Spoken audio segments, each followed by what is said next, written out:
Olá, olá, tudo bem? Começando a semana com a segunda parte do vídeo que nós fizemos semana passada sobre a aplicação do Eneagrama, esse instrumento poderosíssimo de conhecimento, né, e como é que ele está sendo usado nas organizações. Então, a ideia hoje é concluir a primeira parte, que se você não viu, dá um clique no link aqui e você pode acessar a parte número 1. Hoje a gente vai conversar um pouco.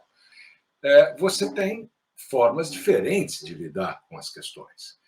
E em 2011 foi feita a primeira grande pesquisa sobre o tema e como é que o Eneagrama estava sendo aplicado nas organizações.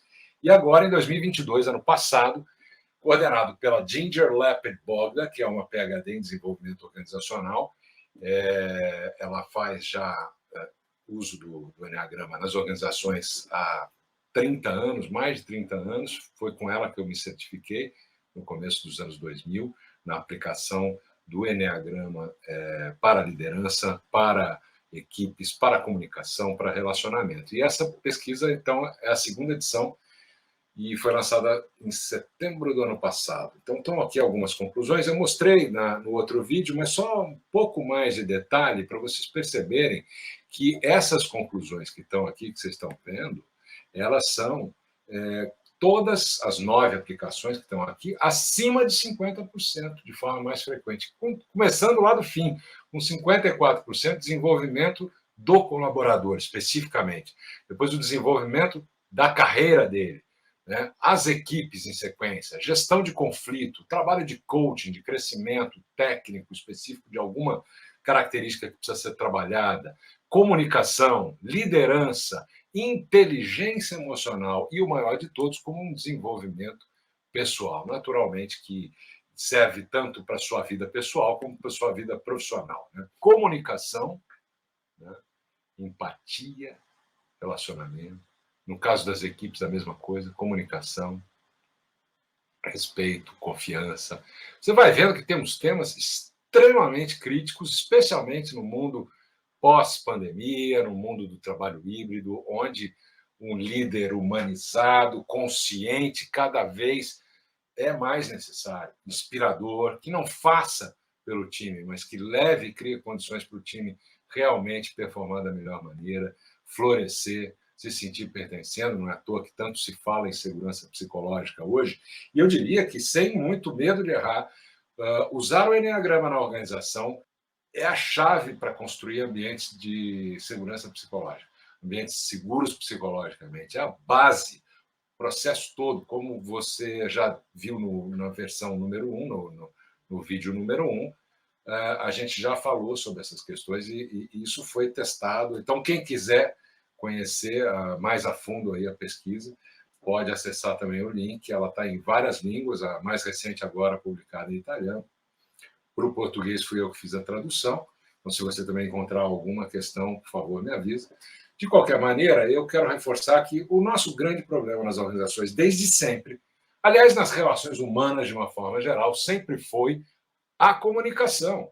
E a gente tem dados aí que estão claramente publicados há anos, não é de hoje, que mais de 90% dos conflitos dentro das empresas e entre as pessoas, de uma forma geral, tem a ver com comunicação.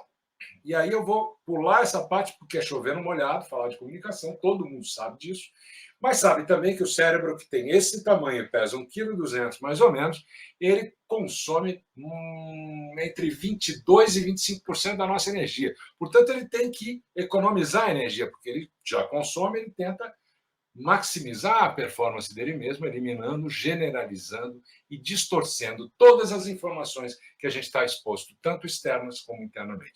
Vou explicar isso com calma, porque isso é básico entendimento da saída do Eneagrama como realmente uma rota de fuga desta prisão do nosso piloto automático, das nossas reações, para a gente começar a escolher que tipo de atitude que a gente quer ter no nosso dia a dia, tanto pessoal como, claro, profissional. Então, qual é o problema? O cérebro, então, ele distorce, elimina e generaliza tudo que vem de informação externa e interna. E com isso foi corroendo o processo das nossas relações, dizendo que aquilo que a gente acredita é verdade, a verdade é óbvia, como você não está vendo, aquilo que eu acredito é baseado em fatos reais. Bom, hoje em dia eu não vou nem entrar na questão de fake news, agora na questão de deepfakes feitos por inteligência artificial. Semana passada todo mundo viu o casaco do Papa e também a prisão do Donald Trump. Então não vamos nem entrar nesse assunto, que se dá pano para manga e mais uns 10 vídeos falando sobre a questão da inteligência artificial. Mas não se preocupe, porque eu já estou preparando. Tá? E, por fim, claro que aquilo que a gente seleciona são apenas as coisas reais. Isso é tudo que a gente pensa que é, mas não é assim que as coisas acontecem. Então, quando a gente fala com alguém ou a gente ouve alguém, há distorções dos dois lados, tanto de quem fala como de quem recebe a informação.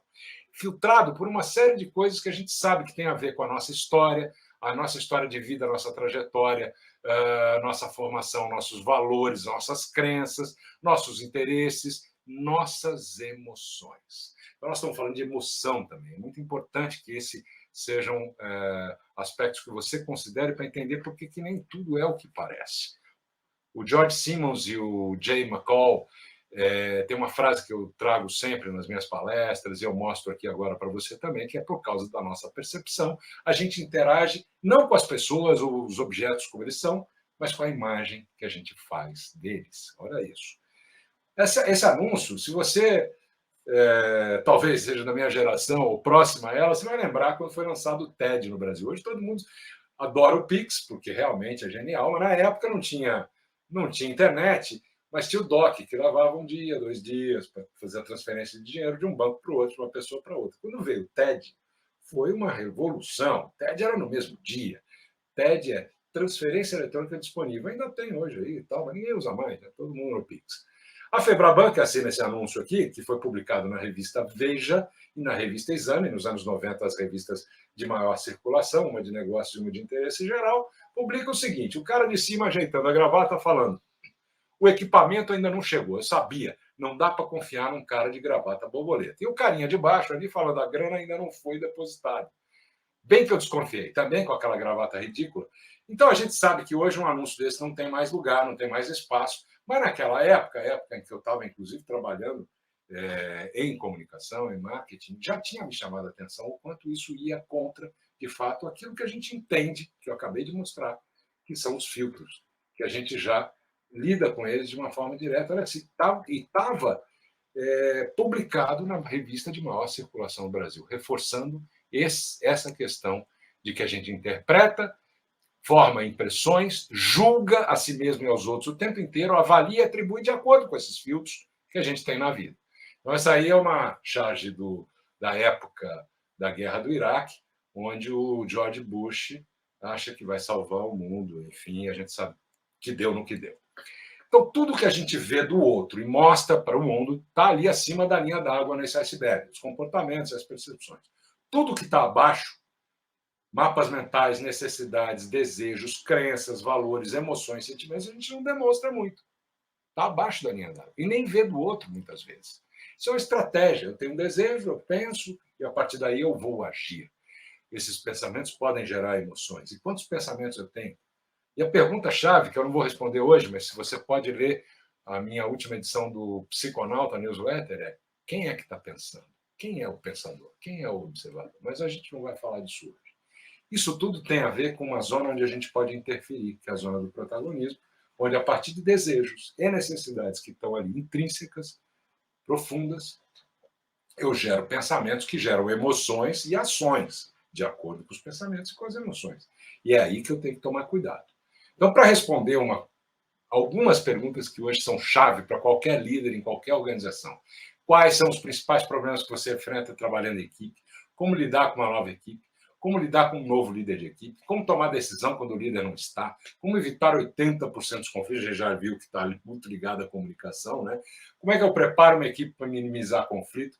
Como é que eu maximizo o desempenho da equipe? Como é que eu organizo uma jornada cooperativa? E por aí vai. Um monte de perguntas que estão hoje cada vez mais sendo refeitas e respondidas de outra forma, porque nós estamos num novo jeito de trabalhar, no jeito pós-pandemia, híbrido, e assim que vai ficar por um bom tempo. Então, eu trago já nesse segundo vídeo um pouco mais sobre essa ferramenta transformadora, especialmente na sua vida pessoal, como indivíduo, mas com grandes impactos no relacionamento coletivo e profissional. né? Então, o Eneagrama vem do grego 9, enia, gramos, figuras, pontos. E você está vendo aí um desenho com 9 números e figuras. É um hexágono com um círculo e um triângulo, onde cada um de nós, o Eneagrama, entende que nós temos características desses 9 tipos, mas um deles se sobressai mais. E cada um de nós, de forma inconsciente, busca algumas coisas nessa vida, né? E quando a gente percebe, se percebe dentro do Eneagrama, a gente explica uma série de coisas que a gente acaba, quando percebe, já fez. É o nosso piloto automático. Eu não vou entrar nos detalhes da ferramenta, a gente tem workshops, cursos, retiros e mentorias para isso, para falar do seu tipo, mas você pode evoluir bastante dentro dessa descoberta. É uma jornada pessoal. Por perceber que aqui cada um busca uma coisa: inovação, segurança, conhecimento e por aí vai, né? E traz dons também para essa liderança. Esses dons, por exemplo, o tipo 1 é a busca da excelência. Ele se pauta pelos melhores padrões possíveis e busca sempre melhorar a si mesmo e aos outros. O 3, pela obtenção dos resultados, por bater as metas, por fazer acontecer. O 6, por muitas vezes até tentar antecipar um cenário ruim para evitar esse cenário ruim. Então, é o insight, o planejamento. E por aí vai. A gente tem 9 maneiras de olhar para o mundo e de lidar com o mundo, com nomes diversos que eu já mostrei para vocês no vídeo anterior, né? Agora, quando eu falo de equipe, eu estou falando que são equipes que passam naturalmente por esse modelo da formação da equipe, o conflito que vem a partir da formação, a busca de espaço, a definição de papéis, aí se normatiza, se criam as regras, os acordos, e aí participação, que é o desempenho. Então, forming, storming, norming, performing é a formação, o lidar com os conflitos, a normatização e o desempenho. Quando eu estou lá no começo, eu estou me perguntando quem somos nós, para onde estamos indo. Depois será que a gente não pode se entender melhor? Olha a comunicação aí de novo.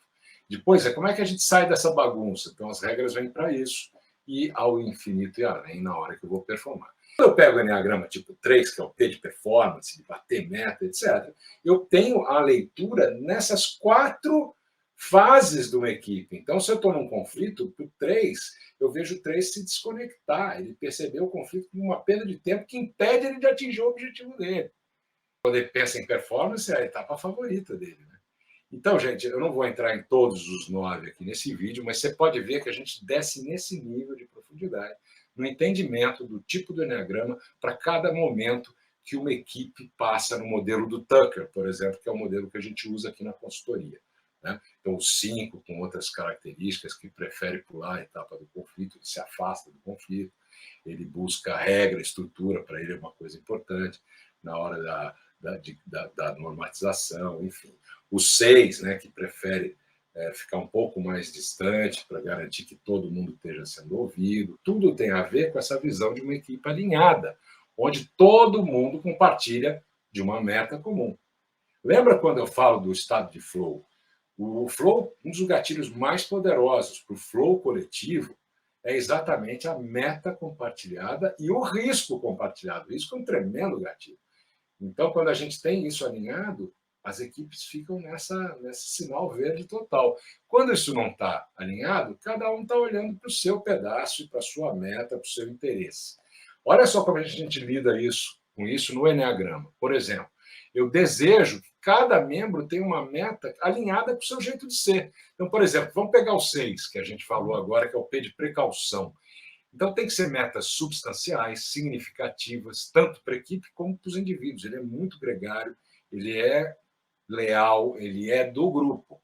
Já o 1, eu tenho que ter uma meta clara, realista, com propósito. Lembra? Ele se pauta por valores elevados, por sempre melhorar, fazer mais, que é o P de perfeição. O 2, que é o P de presteza, de conexão com o outro, busco, então, metas comuns, significativas, que utilizam e valorizam o talento dos outros.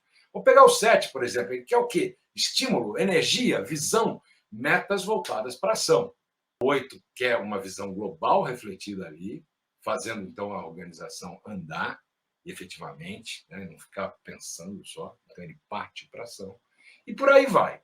Então, pessoal, queria dividir com vocês um pouco de como é que a gente trata cada estilo no Eneagrama no que diz respeito também à interdependência das equipes. Uma interdependência alta. Isso é possível quando todo mundo se vê com essa ótica, com essa lente, sabendo por que o outro age como age e o outro sabendo por que você age como age e como é que vocês criam novos acordos para trabalharem juntos a partir daí.